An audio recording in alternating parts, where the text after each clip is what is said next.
Well, welcome everyone. This is our special tea gathering talking about tea in Chinatown Soup Tea Club. So today I'm so happy and honored to have a friend, Winnie, here. Hello. Winnie is, I'm going to just do an intro quickly, but she have to correct me, of course, of that. Winnie is the operator and directors of Sing, or in Americans, we shorten up to GHS. New York and Hong Kong, Sing is how old? From 1901, So how many generations have fifth, your family been doing this?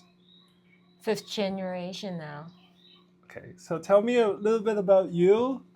You're from Hong Kong, Hong Kong but how is this whole family journeys of Sing just a very fundamental stories about this company because it's a very exciting company.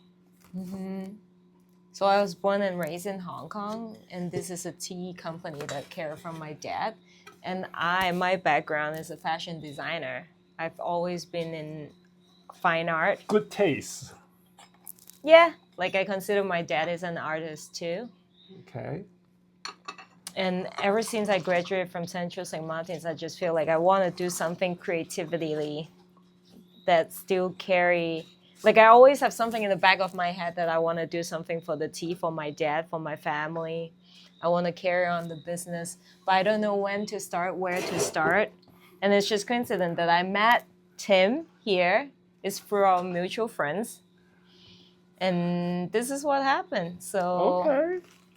So nothing is coincidence, I think, and everything have a reason. So when I first met Winnie through our mutual friend, Christine. and she also is a fashion designer.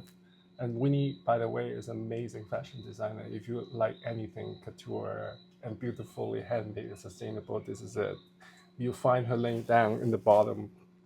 But this all happened for me of thinking about old poor, age poor in specific, especially nowadays that a lot of people are going to Shangpoor, and they always have a mistake of what storage means to them. For the past 15 years, people misunderstand what Hong Kong storage is. They thought that that's just wet storage. But in reality, Hong Kong storage is not just wet storage. Hong Kong storage is a very deep art form and craftsmanship of how to ferment tea into its perfections, meaning that to bring the medicines from Puerh to the full maturity. So I was, looking over in my collections and friends, and no one can really explain to me what really Hong Kong storage is about. Then when he showed up one day with a friend introductions, and it's like, well, I'm the fifth generations. Well, I'm the fifth generations, right? It's going to be the sixth, which is your son gonna take over For my this. son. And my father was considered a poor king in Hong Kong. Poor king, is a kind of like a big word for it, but for storage wise and collections wise, um, your father is probably one of the top collectors Yeah. of Shangpoor in Hong Kong with Hong Kong storage. Since when? Since the 50s? I would say, yeah, since the 50s. Yes. So that's where the hype of Shangpoor into Hong Kong storage really developed in that sense. And when she came over and she bought some of her tea, and I tried it, and I was just floored. And I was like, what is going on, and how can I really start to understand more of this tea? So I went to Hong Kong and meet your father. And I was so lucky that he approved me as a younger person, from America to go to Hong Kong and meet him. And I was really, really nervous when I first met him because you know how your father, the king, is usually. and it's intimidating because you know the traditional way of teaching in Chinese tea culture is you don't really teach. You just observe and you don't ask questions. No, and you don't. you just figure it out yourself. You have to be really, really questioning your questions before you ask and try to get a reactions from him. And I hope that I got a proof. But anyway, our tea gathering here is basically a conversations over tea. And Winnie today brought one of her her father's Puerh tea, which is this is their own company labels, but this is a Phuc Gong from the 1980s. So 1980s, as you know, if you people understand like 85, 82, people understand 88 Qingbing, 75, 42. 80s is really like the important departures of Shangpu in Hong Kong. And this is one of a classic label, which is started from 1940s, which your father also have the collections of the original one. Yep. Which is basically those are the Hao level of tea. This is the Yin level, which is the stamp level, like Hong Yin, red label, Lu Yin, green labels, yellow labels, similar to that. So this is in that level. And if you can just look at this tea, the first thing you want to observe is how clean it is. But besides the cleanness, there's no mold, no nothing. But also kind of there is a hue of blue. You can see that's only could be achieved by fine aging with a Hong Kong storage of it. And in the next episode, I'm probably going to talk about what is really Hong Kong storage, because that's a very, very long process of explaining. So thank you for this. We're going to start drinking a little bit of this, and we can actually using the tea as our channel for the conversations. And we can, I'm like really scared to break this thing up too, because it's expensive. All right, so I'm just going to apply out maybe 5 grams of that. That's around 5 grams, I would say. I'm going to break it in half. I have my little shui ping ready to go, heated up and warm. Well, tell me why you brought this tea today. Just because it's New Year, Happy New Year, right? Yes, Happy New Year. And also this is one of the tea that we are selling, right? We have 3 different type of teas, and this is considered a third tiers. So I just feel like... So it comes in the big can, middle can, and our gift set versions of it, which is, this is basically 2 service of the tea on that. And you can actually find this in Winnie's website on it. And I also just, when I just think of what tea I'm going to bring, I always want to bring something nice. Like everything that you bring is nice. But then I just like digging into my bag, we have to wrap it really nicely, layers of bags. So that's how my dad always said, is like have to be like really in a closed seal bags to it. So I just like take and then I smell it. I just go by the mood today. So I was like, this is it. Yeah, that's what tea masters do. Go by their moods, right? Yeah. And I think this is funny because every time we serve really good tea, boys show up. Yay! Boy is supporting us in a very, spiritual way in here. So I just rinse this and you can have a smell of that. Wow. Okay. Refreshing. The wow is because it's very clean. And there is a medicinal, Chinese herbal medicinal taste just came out. The cleanness is the first thing you want to see. And do observe when I first rinse this, people might say, oh, this doesn't look like a 1980s tea. That's the beauty of Hong Kong storage. If the first brew that I came out is already very, very dark, and it's from the 1980s, that's a wet storage. Yeah. Because they push that out so fast already that you actually lose this layer of it. Okay, so this is a good observations of how the color is going to change from the rinse to your first brew of it. So what I'm doing is a very casual way of brewing, since I'm using a teapot, not a gaiwan. So I have a little bit more of a luxuries of letting it be a little bit.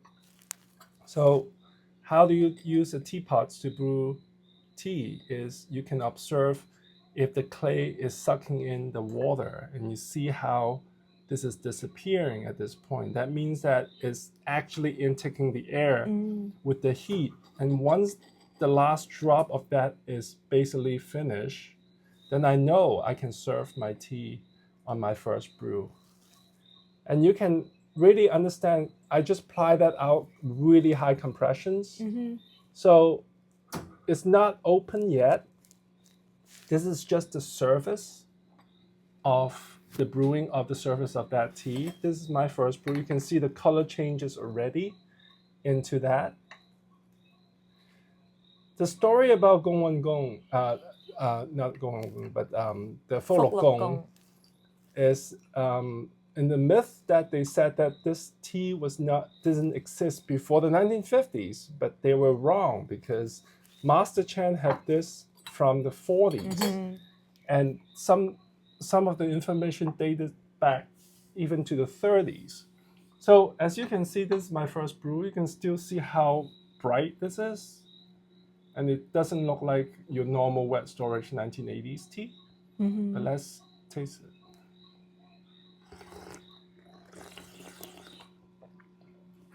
The first reaction is the thickness of the water. You have to kind of not thinking about the aromatic and the taste of it, is what we call the quality of the tea water that it makes up. It's a coating thickness of it. The substance is substantial when you drink it. It coats your throat all the way. It brings you the heat, your heart already heating up, your stomach already heating up. It goes straight into your digestive systems. The fragrance not coming out yet, which, a tea like this, you brew it for at least 30 times, and usually on the 7th or the 8th, the real tea starts to express itself, because through the aging of it. So it's a tea not to rush, it's a tea for conversation. So you grew up in the West, and you're in fashion. So what really inspired you to go back to your family business? I would say it's from my last collections that I did for my clothing, that I did a natural botanical dye. Okay. It's starting with a leaf. So when I did that, I was just thinking, hey, maybe I can work somehow with like doing the tea with the clothes together. So that's really how to get my head start wrapping around. So, and then in other words, that's Winnie's company called Winnie Witt for the fashion company. So, if I explain it right, you grew up drinking this tea every day. I grew up drinking this tea. Right, you grew up drinking this kind of tea if you want to drink tea. So you had the luxuries of picking like really the best tea, which you don't even understand back then. And by that, that's a tea was with you for all this time, because it's actually your family history, until you have your last collections and you figure out, wait, maybe I can use the stain of the tea to do something. And that's how the connections of the tea finally comes to you. And that's something that for me is a very important thing, because when we are ready, it will come to us. That's how I think what knowledge is really about. Knowledge is to understand the message, the meaning of it, and then utilizing it. If we just heard it, kind of understand it, but we don't utilize it, that's not real knowledge. That's just information, right? Yeah. So your knowledge apply your tea stain into your clothing, and that inspire you to go back to your father and say, wow, this is interesting. What the heck am I been drinking? And that's really started the whole idea of let's continue this traditions from your family, because if you don't have that knowledge, it might end from your father, right? I think this is also kind of like my dad has been planting the seed that I wasn't even aware since I was little, very little. Like I remember summertime that I had to go to my dad's office. Yeah. I see how the employees, my mom's helping with the tea business to wrapping the teas, what are the layers of it, why they brushing it, why they moving from like every couple of years he has to like move the boxes like here, there. Like I was like, what's the point? Why not just leave it? And he said that's how it, you know, how they store the tea in Hong Kong. So every little things like it just started bringing memories back to me. And then when I did my collection, I was like, wait a minute, I've always like related to tea. Yeah. I've never gone somewhere else. It's always there. Well, he brought you to the mountains, right? Once. Yeah, and he brought me and my son to the mountains that we saw the mother tree. That was really special, and now it's all gated. Right, because that's really the mother tree of all tea, Camellicinus asanica, which is the oldest recorded, one of the oldest recorded plants, Camellicinus alive. And you went visit twice, right? Once. Where did you go the first time your father went? Well, so what? How old were you when you first? Right, twice. Twice. The first time when I was, maybe like 9, 10. Okay, so a little bit younger than Noah, your son. Just a year younger than Noah. Great, that's crazy. That's crazy, and I had photos. I have like thick glasses, weird, like one of the geek that. But you were not really connected to that plant yet. It's just because I had to just follow my father at 9 years old to go to this place.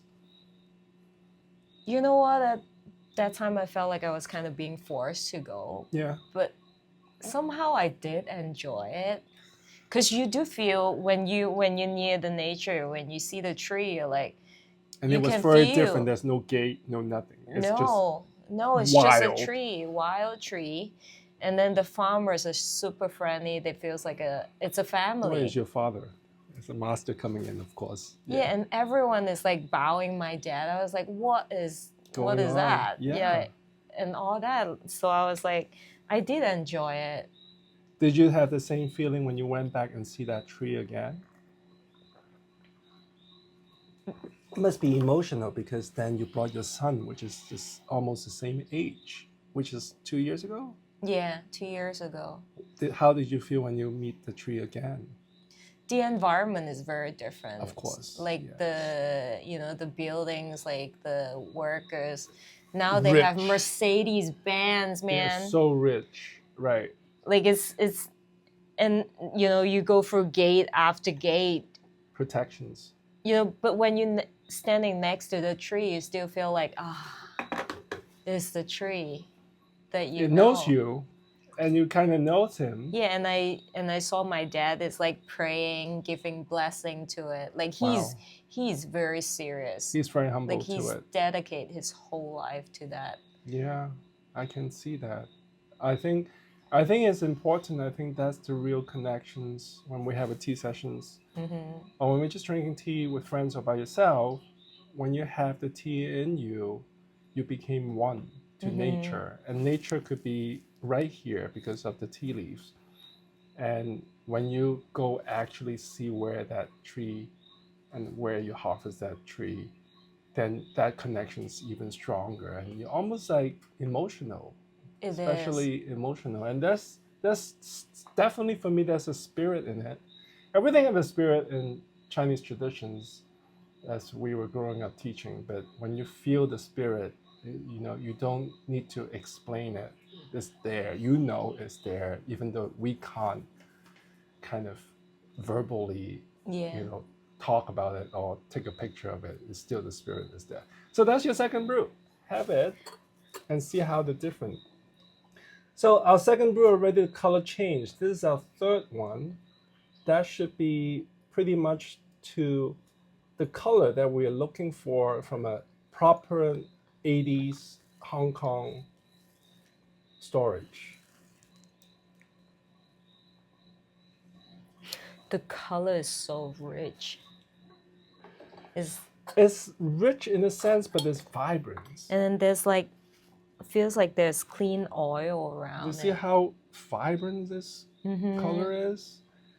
If it's a wet storage, then this will be milky and not clear. You see how clear that is? You can't really find this, unfortunately, because I have a conversation when I was in Hong Kong with your father, talking about Hong Kong storage, and he basically said there's only 3 left of the storage, the proper storage, and they are all in Shangwan or more West of Central, which is basically where the Victoria Mountain is.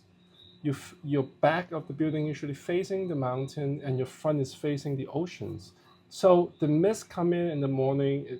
It kind of go into the mountain. It rises up. There's a very very specific microclimates that they created, and they were stored in the basements of those Chinese building. We call Chinese style building. It's only usually 4-story high to 6-story high. The basement is where you first started, and then you rotate, and then you go into the second level, and then you rotate and you go into the third level, and that's when it's finished aging in that process. So the wet storage will be just wet.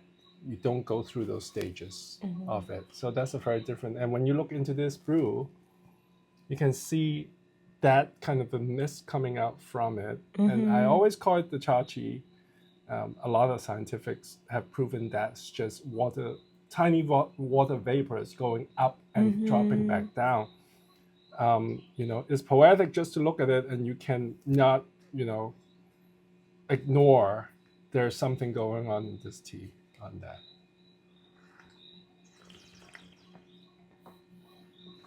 Ooh, grandma face powder came out. That's amazing. That's called talcum powder. It's a mineral. But then it's almost like a rose talcum. You can taste the roses in there. That's a beautiful, beautiful, clean storage on that. So when we have this really slow you down, we really kind of ground ourselves, and what's the really meaning for you. Tea for you have a different meaning than tea for me. I'm just a student of tea and learning from it. But for you, it's really 5 generations coming into you, passing this down to Noah. How this all happens, and I was witnessing the whole thing, right? We have a call, and it was like, okay, let's bring Noah to China, and Grandpa will bring him to Yunnan. But then we were worried because Grandpa Master Chen is not very very mobile at some point, but he's still trailblazer through it. But how was that experience of passing this? Well, accepting it as a fashion designer, it's like, okay, this is the time I really have to do something about it. Then your son is coming into these pictures. How is that whole thing, if you generalize it into how you feel about that? Well, first we take this very lightly. We don't want to give any pressure to anyone, Both like sides. including myself, including my dad, and including my son. But it's just, tea kind of bringing us all back together. Like, tea is part of our tradition, our family. It's never a choice. It's always there. It's always there. And I told Noah, if he likes it, he can, as he grow, he can help with it. No matter he become what industry he's in, but he always know that he has this tea business. Yeah, he's there. And he loved it. He even learned, when he saw how you brew the tea. When we went back to the hotel room, there's a tea little set, because it's the hotel in the mountain. We just always have tea set in there. Yeah, right. He just started brewing, and he doing podcasts.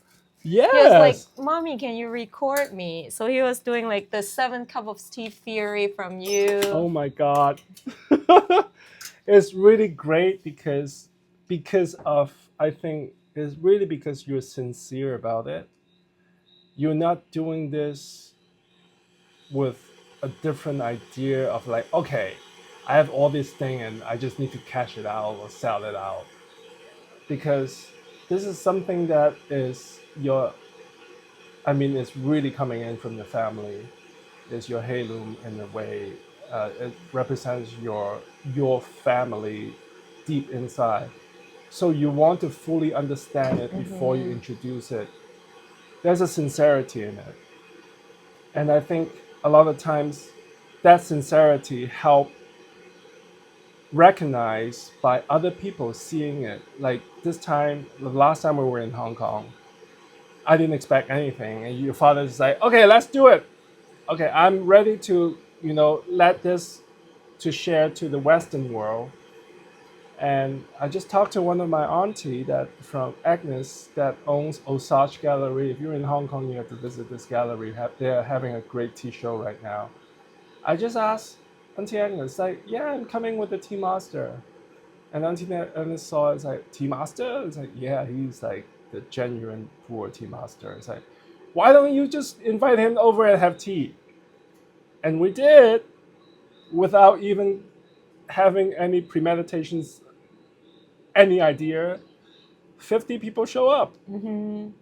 And they are all kind of tea connoisseur, artists, poet, academic.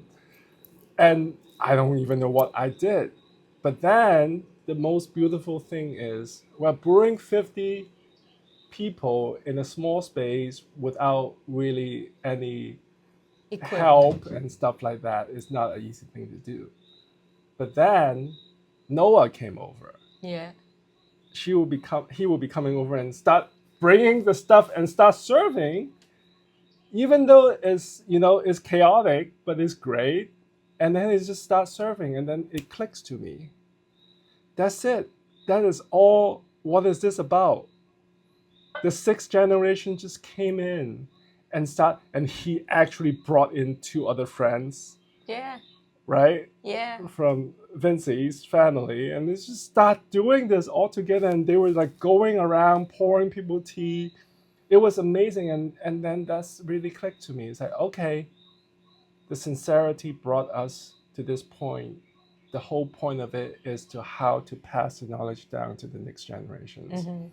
And hopefully what we're doing here in New York is the same thing, is to pass this ideas what Hong Kong storage raw puerh is really about, because this is gone. There's going to be, in 20 years, there will be no more Hong Kong storage proper, or even in 10 years. So this is something going to be lost. But then we are lucky enough to document it as much as possible, share it as much as possible to people that actually want to learn about deeper knowledge of what Shang Puerh is really about. Okay. So we're going into our fourth brew, I think. And this will be an interesting brew because, as you know, my 7 cups of tea theory, this is the truth of the tea. And I want this one to have a deeper conversations on it. So the deeper conversations before we drink this is, okay, why New York? And of course we're here, but why the West? Why are we doing this? We're doing this really out of passions, right? You have your full-time job, we have a full-time job. So we're doing this really out of passions. I feel like New York is like the central, like it's the capital, one of the big capital city in the United States. If we don't do it here, I can't think of anywhere else would suit this the best. And your location, Chinatown Soup, is like in the center of, in between World Trade, Soho, Chinatown, To Italy, yeah, East Village, all that. I think it's interesting is I just came back from Miami. And when I was in Miami, all I listened to in the hotel is Frank Sinatra. And they always play New York.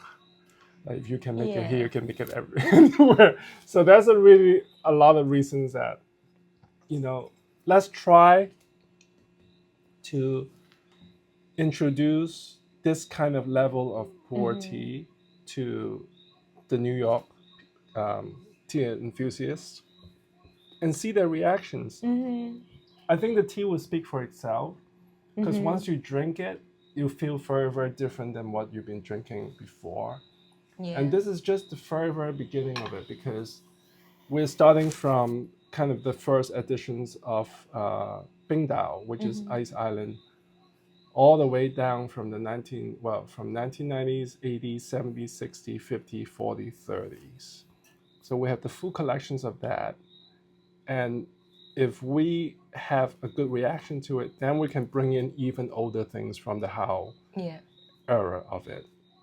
And I think, I don't think anybody can do this yet. So I'm really looking forward to how we can collaborate. This is definitely a meditations and have a tea. Have that one first. So you can see this is our fourth brew.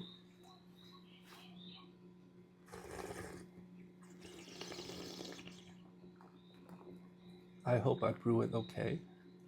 It's awesome, man. Like, you bring the teas to the highest form. I'm not kidding. Oh yeah, right. Like, it's such a Hong Kong Chinese shit to say, right? No, like I said that before. Thank you. I'm trying to listen to it.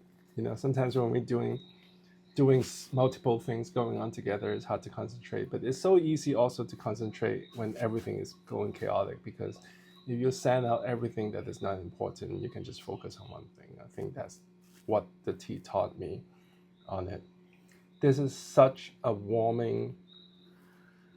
You can kind of feel the relaxations. You can see my cheeks are all red up already. The qi was pretty strong, but there's many level of qi. There's like a giant, commando style of qi.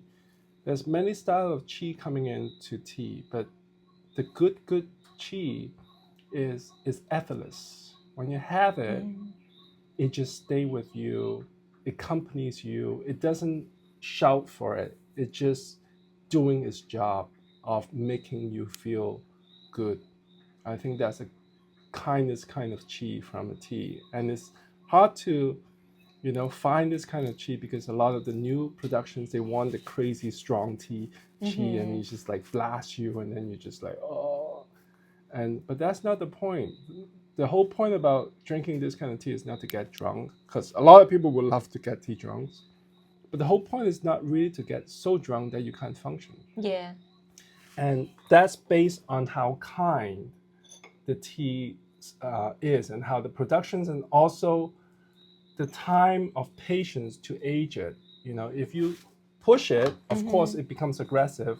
If you forget about it, of course it becomes, really mellow and not really there substantially. But when you have every single step of the way that someone actually put their heart into it, you got qi like this that is really like loving in a way on that. And it just, you kind of feel like you're drinking medicine at this point, that you slow down, you enjoy that we're here.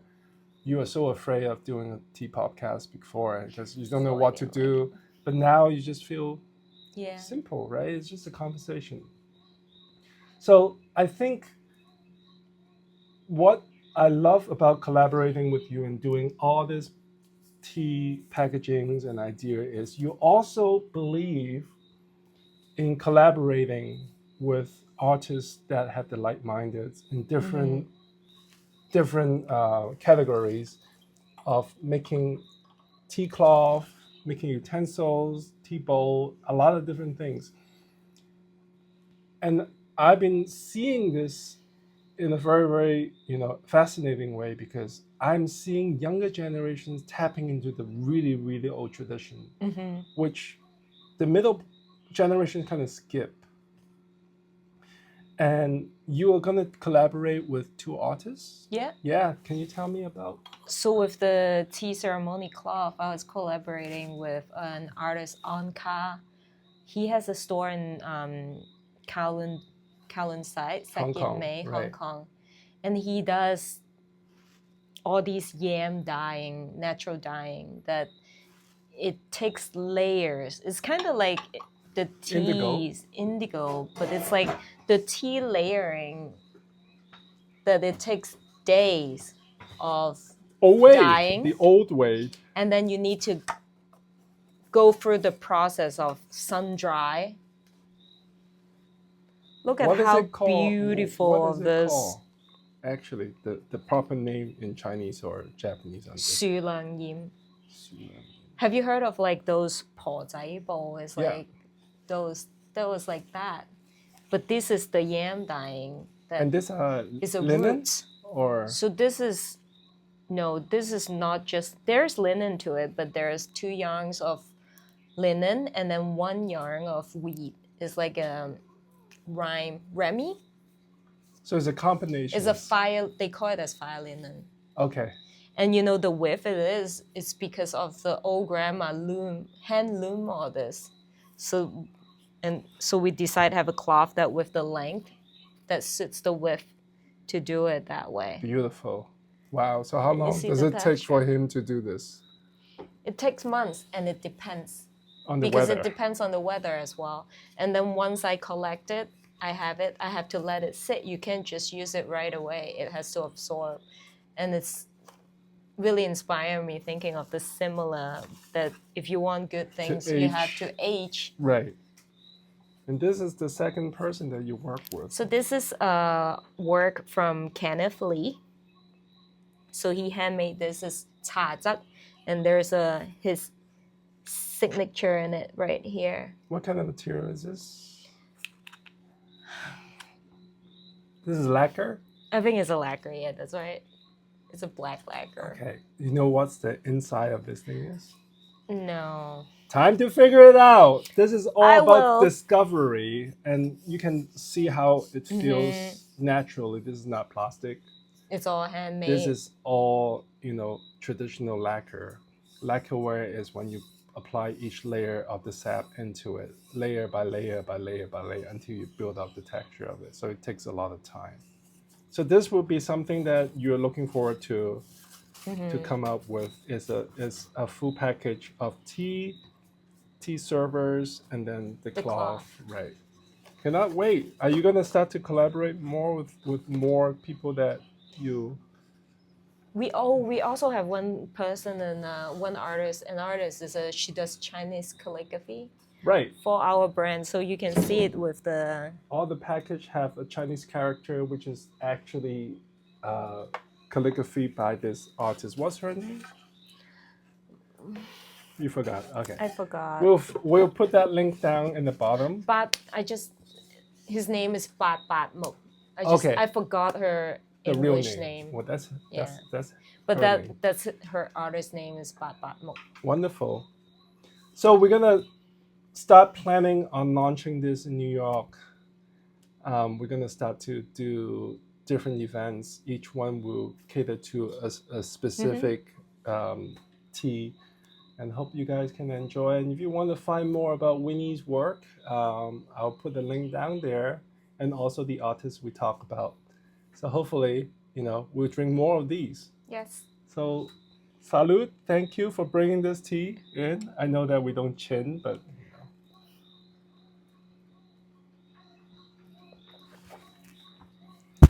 thank you. This is a lot of respect to it. This is a lot of tradition, and thank you for carrying on. And thanks for having me. No, thank you.